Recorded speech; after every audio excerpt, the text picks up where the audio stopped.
सरस्वती शिशु विद्या मंदिर गजबंधरे वार्षिक क्रीड़ा समारोह हो जाइछि।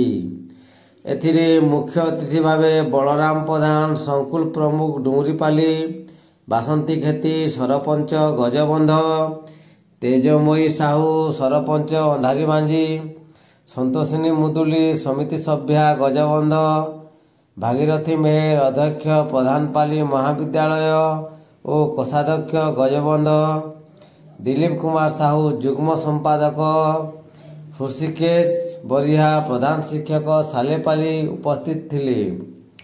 प्रधान आचार्य किशोर चंद्र साहू अतिथि परिचय सह वृत्तकथन करिथिबा बेले गौतम भई पुरस्कार, लिंगराज पटेल सर्टिफिकेट लिखन, गायत्री गुरुमा संयोजना, भागीरथी मेहर धन्यवाद अर्पण करथिले।